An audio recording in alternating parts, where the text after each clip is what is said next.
Welcome to exam idea classes.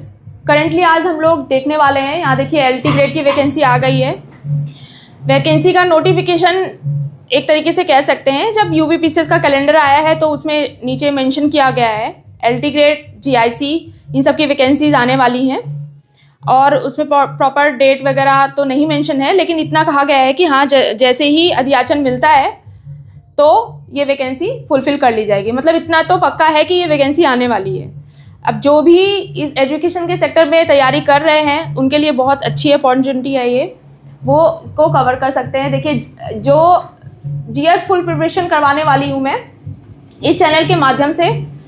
अगर आप इस चैनल से जुड़ते हैं तो आपको प्रॉपर रोज़ क्लासेस मिलेंगी जीएस की और कंसर्न सब्जेक्ट की भी मिलेंगी, तो ये आपके लिए बहुत फ़ायदेमंद रहेगा और ये फ्री ऑफ कॉस्ट है। तो आप इस चैनल को अगर सब्सक्राइब करते हैं तो आप बड़े फ़ायदे में रहने वाले हैं। हमारी यही कोशिश रहेगी कि हम आपकी हेल्प कर पाएँ, जहाँ तक हो सकता है हम आपकी पूरी हेल्प करेंगे। पीडीएफ मिलेंगे, इसके क्वेश्चंस करवाएंगे, एमसीक्यू वगैरह। तो आप इस चैनल को सब्सक्राइब करें और इस चीज़ का फ़ायदा उठाएँ।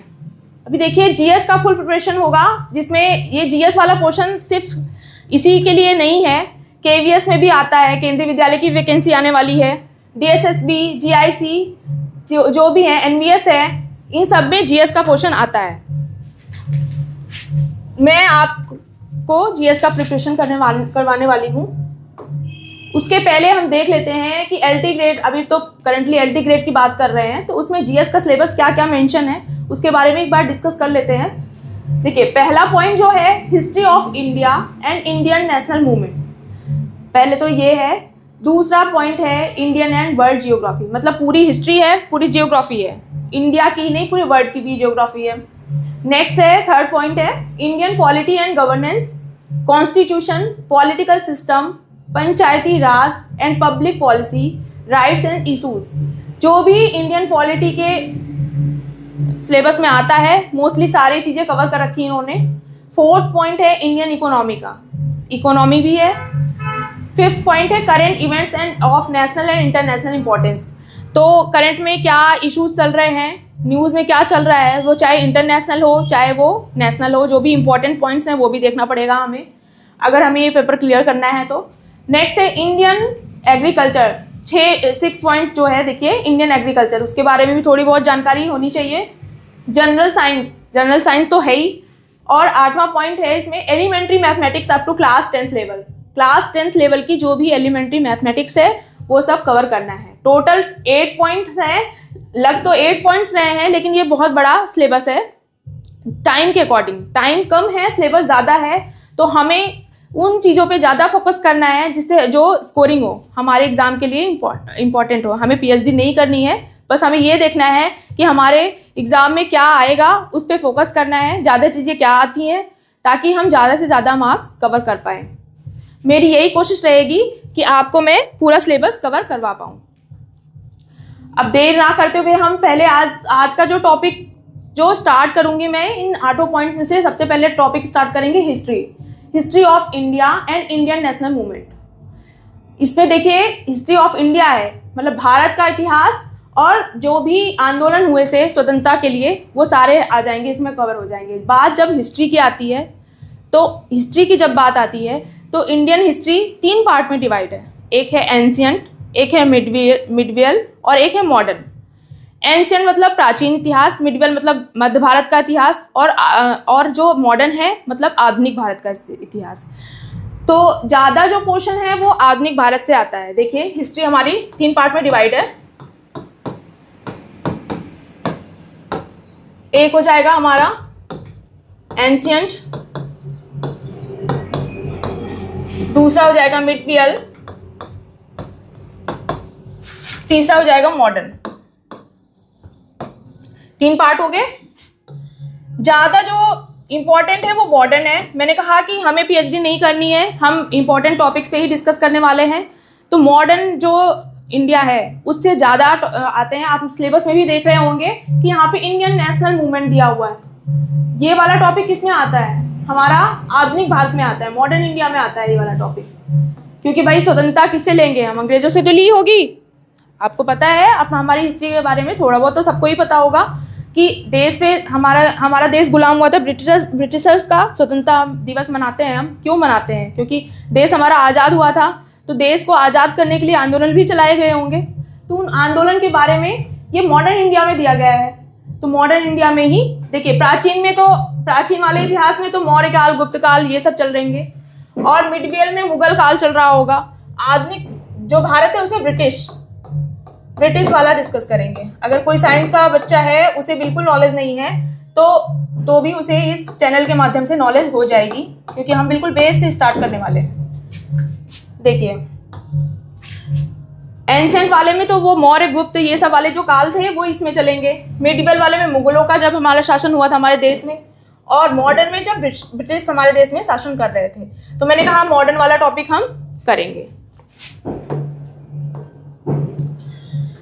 बात जब मॉडर्न आधुनिक भारत की आती है, तो सबसे पहले हम उस समय की कंडीशन क्या थी, क्यों कोई विदेशी, कोई भी ब्रिटिशर्स या कोई यूरोपियन हमारी कंट्री में क्यों आया, पहले वो डिस्कस करना जरूरी बन जाता है, क्योंकि टॉपिक वहीं से स्टार्ट होता है। वो हमारे देश में कैसे कैसे आए, कैसे कैसे उन्होंने हमारे देश में व्यापार करना शुरू किया, और कैसे कैसे व्यापार करते करते वो हमारे देश को गुलाम बना ले गए, हमारे देश पर अपना कब्जा कर लिया। इसके बारे में डिस्कस करने के लिए सबसे पहले हम देखेंगे कि उस समय पूरे वर्ल्ड में और भारत में क्या चल रहा था, क्या कंडीशन थी। एक रफ डायग्राम है, तो वो देखेंगे। देखिए, ये समझ लीजिए, ऐसे कंसीडर कर लीजिए कि ये यूरोप है और ये यहाँ हमारा भारत।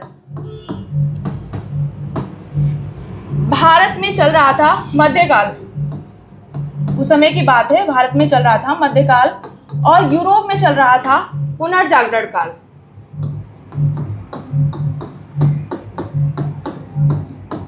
यूरोप उस समय डेवलप हो रहा था, वहां रिवोल्यूशन चल रहे थे बहुत सारे, जबकि भारत में मध्यकाल चल रहा था, मुगल काल चल रहा था। मुगलों का शासन था उस समय, मुगल शासन था। मुगल शासन पूरी तरीके से स्टैब्लिश हो चुका था इंडिया में, और वहां पे इनकी इकोनॉमिकल कंडीशन काफी अच्छी थी भारत की। भारत से यूरोप में व्यापार पहले भी होता रहा है, और उस समय भी हो रहा था, और आए भी वो यूरोपियन जो भारत में आए थे वो व्यापार की वजह से ही आए थे। लेकिन कंडीशन क्या थी, जब भारत से व्यापार यूरोप में हो रहा था, सिंधु घाटी सभ्यता, जब इतनी पुरानी सभ्यता है, उसके भी साक्ष्य मिलते हैं कि भारत में यूरोपियन कंट्री से व्यापार हो रहा था, रोम वगैरह से सबसे व्यापार होता था, पर वो व्यापार स्थल मार्ग से होता था। स्थल मार्ग से, स्थल मतलब जमीन के रास्ते से होता था। अब जमीन के रास्ते से होता था, लेकिन ऐसी क्या कंडीशन हुई कि ये वाला रास्ता बंद हो गया, जो समुद्री मार्ग ढूंढना पड़ा। अब ये देखिए क्या हो रहा है, पूर्वी भाग है यूरोप का पूर्वी भाग में एक जगह है कुस्तुनतुनिया। 1453 के आसपास की घटना है ये। कुस्तुनतुनिया एक जगह है, कुस्तुनतुनिया, ये पूर्वी यूरोप का भाग है कुस्तुनतुनिया। यहाँ पे तुर्की लोग थे, टर्की जो इसको बोलते हैं अभी, इनका आधिपत्य हो गया, इन्होंने कब्जा कर लिया पूर्वी यूरोप पे। टर्की ने कब्जा करते ही इस मार्ग को इन्होंने बंद कर दिया, इन्होंने ब्लॉक कर दिया। अब जब ये मार्ग ब्लॉक हो गया, तो भारत और यूरोप के बीच में कोई कंडीशन ही नहीं बची कि कैसे वो व्यापार करें। तो फिर क्या हुआ, तब यहाँ पे स्टार्ट हुआ भौगोलिक खोज। किसका हुआ? भौगोलिक खोज का आविष्कार। भौगोलिक क्षेत्र की खोज, मतलब नई नई जगह खोजने का सोचा इन्होंने, भौगोलिक क्षेत्र की खोज। क्योंकि ये रास्ते बंद हो गए थे, अब इन्हें नई जगह ढूंढनी थी, और नई जगह ढूंढ करके इस देश तक कैसे पहुंचा जाए, क्योंकि ये समय इसकी भारत की क्या थी, इकोनॉमिकल कंडीशन अच्छी थी, यहाँ से व्यापार अच्छे से होते थे, इनके पास मसाले थे, कपड़े थे, और भी चीजें थी जिससे व्यापार किया जा सकता था आसानी से। अब जब भौगोलिक खोज करने की बारी आई, तो पुर्तगाल एक जगह है अपने, पुर्तगाल के राजकुमार थे। देखिए, भौगोलिक खोज में सबसे ज्यादा मतलब कौन इन्वॉल्व था, एक तो पुर्तगाल थे, एक स्पेन था। पुर्तगाल के राजकुमार थे प्रिंस हेनरी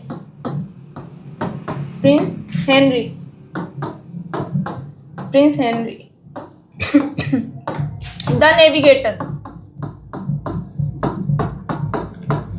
इन्हें क्या कहा गया? The navigator. क्यों कहा गया? क्योंकि इन्होंने बहुत हेल्प करी थी, इन्होंने लोगों की हेल्प करी कि आप जा करके डिस्कवरी करिए, नए नए भौगोलिक क्षेत्रों को ढूंढिए, जिससे हमारा व्यापार मजबूत हो सके, क्योंकि वहां पे वो डेवलप हो चुकी थी, यूरोपियन कंट्री उस समय डेवलप हो चुकी थी। तो अभी इसमें सबसे ज्यादा जो इन्वॉल्व थे पुर्तगाल और स्पेन थे। स्पेन का एक व्यक्ति था, ये पॉइंट नोट करने वाली बात है, देखिए 1492 के आसपास कोलंबस ये जो व्यक्ति था कोलंबस, ये निकला था भारत की खोज करने के लिए। भारत की खोज करने के लिए निकला था। खोज किसकी करने जा रहा था? भारत की। लेकिन खोजा किसे? इसको जाना इधर था, लेकिन दूसरे डायरेक्शन में चला गया और इसने खोज कर ली अमेरिका की। ठीक, अमेरिका की खोज किसने करी? कोलंबस ने। वो कहाँ का था? स्पेन का था। और किस डेट में करी? 1492 के आसपास। अब देखिए इधर पुर्तगाल में एक था व्यक्ति वास्को डिगामा। ये भी खोज के लिए निकला हुआ था। ये सब कौन है? एक समुद्री यात्री है, वास्को डिगामा। ये 1498 के पास की घटना है। 1497 में ये चला था वहां से, पुर्तगाल से। और ये जैसे मान लीजिए कि ये यूरोप है और ये रहा इंडिया, हमारा इंडिया, ये यूरोप हो गया और इधर अमेरिका। तो ये यूरोप ये रहा, पुर्तगाल से इस तरीके से समुद्री रास्ते से होते होते होते होते यहाँ पे पहुंचा ये इंडिया में। इंडिया में एक जगह है कालीकट बंदरगाह। कालीकट बंदरगाह पर ये पहुंचा कब? 1498 में। और ये जो रास्ता है इसको बोलते हैं केप ऑफ गुड होप।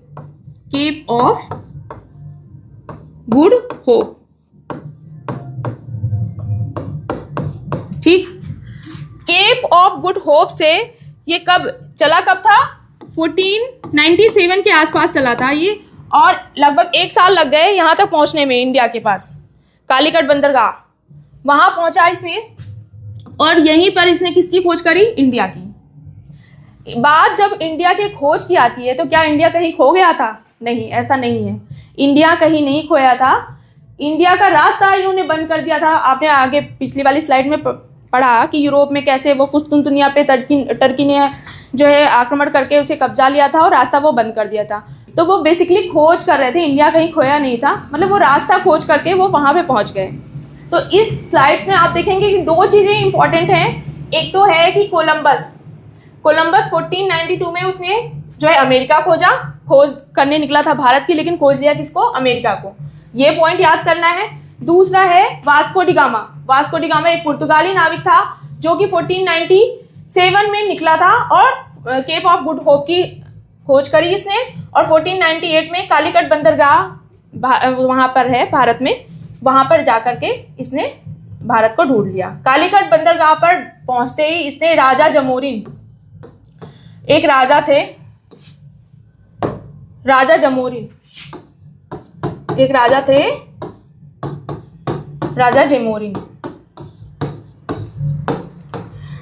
जब कौन पहुंचा? देखिए पॉइंट नोट करिए। 1498 में वास्को डिगामा पहुंचा।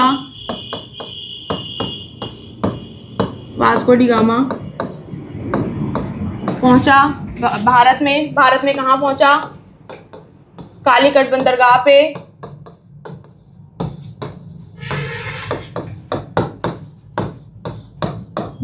पे और वहां पे राजा जमोरिन के पास उसने मैसेज भिजवाया। राजा जमोरिन ने इसका आवागमन किया था, जैसे हमारे यहाँ भारत में अतिथियों का आगमन करते हैं, इन्होंने काफी अच्छे से इनका आगमन किया था।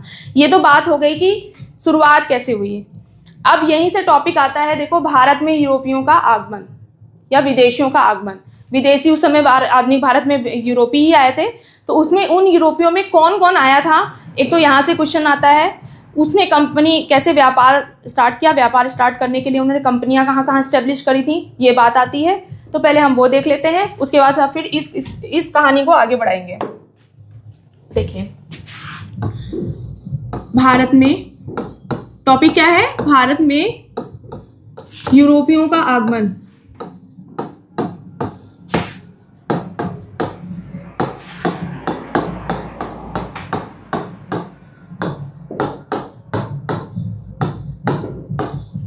ठीक, सबसे पहले कौन आया? पुर्तगाल। आपने देखा कि पुर्तगालियों ने ही खोज करी थी। पुर्तगालियों में भी कौन सा? वास्को डी गामा ने खोज करी थी। ठीक, दूसरे आए थे डच। डच आए बहुत सारे थे, मेनली हमें पढ़ना क्या क्या है, 4 चीजें पढ़नी है। क्वेश्चन यहीं से बनते हैं। एक तो पुर्तगाली, दूसरा डच, दूसरा अंग्रेज। अंग्रेज लोग आए थे जिसको हम ब्रिटिशर्स बोलते हैं। थर्ड थे फ्रांसीसी।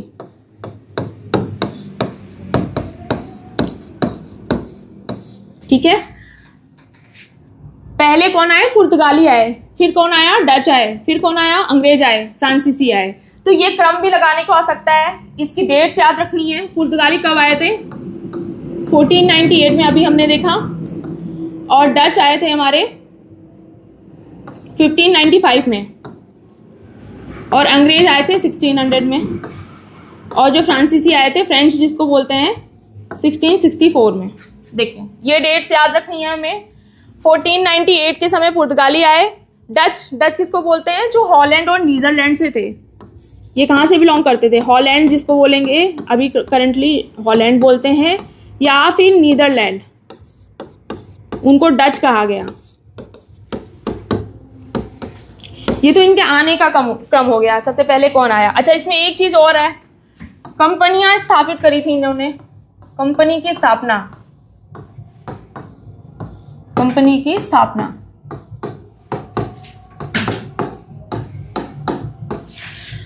कंपनी में तो सबसे पहले पुर्तगाली आए थे, तो उन्होंने कंपनी लगाई अपनी। कंपनी का मतलब क्या है? हम जैसे कुछ व्यापार कर रहे हैं, कहीं कर रहे हैं, तो अपना कुछ स्टैब्लिश करना पड़ेगा ना, हेडक्वार्टर वगैरह।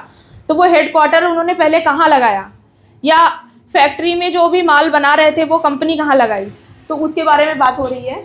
तो सबसे पहले पुर्तगालियों ने लगाई थी।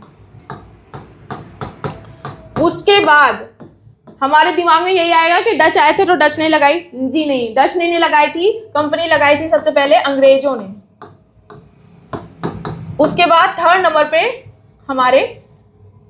नंबर पे डच ने लगाई, और फोर्थ नंबर पे फ्रांसीसियों ने लगाई।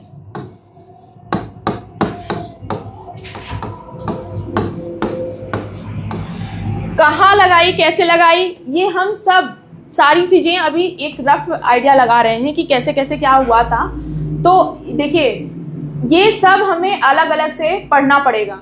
पहले हम पुर्तगाली के बारे में पढ़ेंगे, फिर डच के बारे में पढ़ेंगे, फिर अंग्रेजों के बारे में पढ़ेंगे, मतलब आके उन्होंने कैसे कैसे एस्टेब्लिश, मतलब अपने पांव कैसे भारत में रखे और कैसे कैसे धीरे धीरे जमाना शुरू कर दिया, उसके बारे में एक एक करके डिस्कस करेंगे। अभी फिलहाल हमें ये पैटर्न याद करने की बहुत ज़रूरत है, क्योंकि इससे जरूर क्वेश्चन आ जाता है कि किस सन में आए थे और कंपनी, मतलब इसमें कंफ्यूजन होती है कि कंपनी पहले स्थापित करी थी, मतलब हम जनरली क्या होगा, डच आए पहले तो हम लिख देंगे कि डच ने करी थी, लेकिन डच ने नहीं करी थी, अंग्रेजों ने करी थी। अच्छा, ये डच जो है वो आए तो थे एशिया की तरफ से आए थे, पर इन्होंने पहले इंडोनेशिया में देखा, इंडोनेशिया में गए तब इंडिया में आए थे। ये पॉइंट याद करने वाली बात है, ठीक है।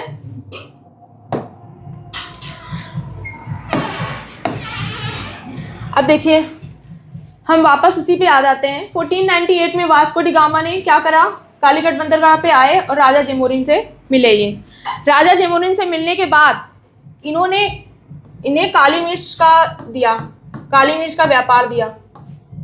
काली मिर्च इन्होंने इंडिया से ली, और कुछ मेनली काली मिर्च के लिए ही ज़्यादा थे ये। काली मिर्च मसाला जो होता है उसका व्यापार इन्होंने वापस ले गया, इसे व्यापार करने के लिए कहाँ ले गए, वापस पुर्तगाल में जब ये लेके गए यहाँ से, भारत से उठा करके, तो पुर्तगाल में जा करके इन्होंने इसको बेचा। किसे? काली मिर्च को बेच करके इन्हें कितने गुना फायदा हुआ? लगभग 60 गुना का फायदा हुआ इनको। 60 गुना का मुनाफा हुआ।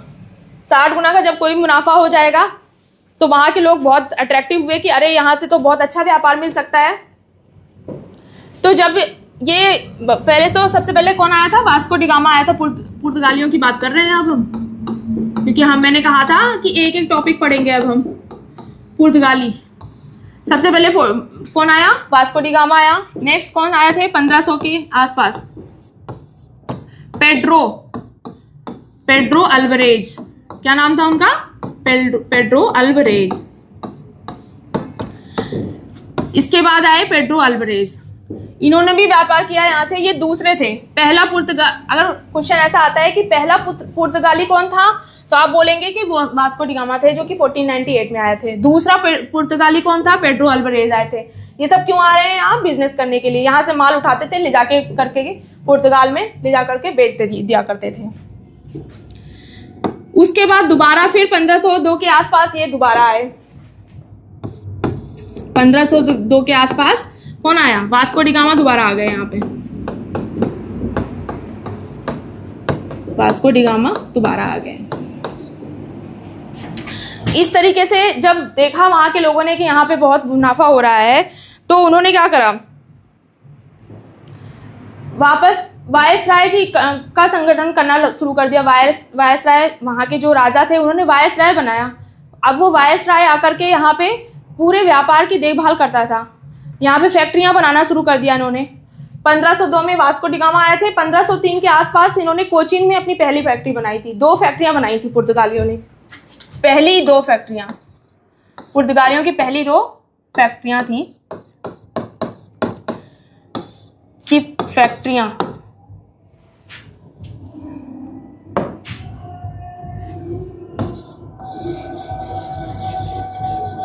देखें, पहली कौन सी थी, कोचीन में, और दूसरी थी कन्नूर में।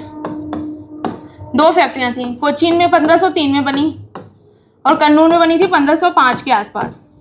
2 फैक्ट्रियां इन्होंने बनाई। अब इन फैक्ट्रियों में वायसराय रखे जाने लगे।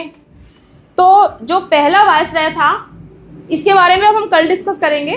पूरा ये पुर्तगालियों वाला पॉइंट्स जो है वो धीरे धीरे हम डिस्कस करेंगे पूरा। कल हमें 4 टॉपिक करने हैं, एक तो पुर्तगाली, एक डच, 2 टॉपिक ही हो पाएंगे कल के क्लास में। आज मैंने एक रफ डायग्राम बना दिया कि कैसे कैसे क्या क्या हुआ था, एक हिस्ट्री बेस तैयार कर दिया है। कल इस टॉपिक को अच्छे से हमें करना है और मेरी कोशिश ये रहेगी कि आपको क्लास में ही याद करवा दिया जाए। अगर 1-2 अभी मैंने कहा विदेश यूरोपियों का आगमन, तो उसमें हम पॉइंट्स एक बार फिर से देख लेते हैं। पहला कौन आया था, पुर्तगाली आए थे। दूसरा कौन आया था, डच आए थे। तीसरा कौन आया था, अंग्रेज आए थे। और चौथा कौन आया था, फ्रांसीसी आए थे। तो ये सीक्वेंस याद रखना है। पुर्तगाली कब आए, 1498 में आए। और डच कब आए, 1595 में आए थे। और जो अंग्रेज आए थे वो 1600 में आए थे। और जो हमारे फ्रांसीसी आए थे वो 1664 में आए थे। बाकी का टॉपिक हम कल देखेंगे और कल इसको कवर करेंगे पूरा टॉपिक ये।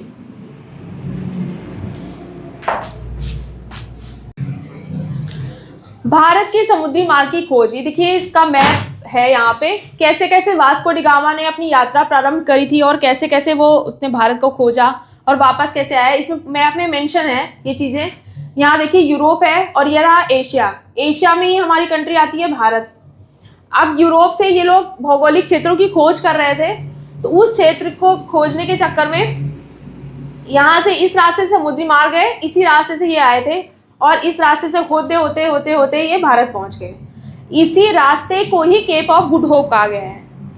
अब यहाँ पे ये इनकी यात्रा कब स्टार्ट हुई थी, जुलाई 1497 में, और ये 20 मई 1498 में यहाँ पहुंच गए कालीकट बंदरगाह पे। जब यहाँ पे 1498 में ये पहुंच गए कालीकट बंदरगाह पे, राजा जेमोरिन से मिलने के बाद, काली मिर्च वगैरह इकट्ठा करने के बाद, ये वापसी इसी रास्ते से इन्होंने करी और पुर्तगाल के लिए वापसी कर ली इन्होंने 1498 में। और पहुंचे कब, सितंबर 1499 में। तो ये इनकी यात्रा का मैप है, आप एक बार इसको देख सकते हैं।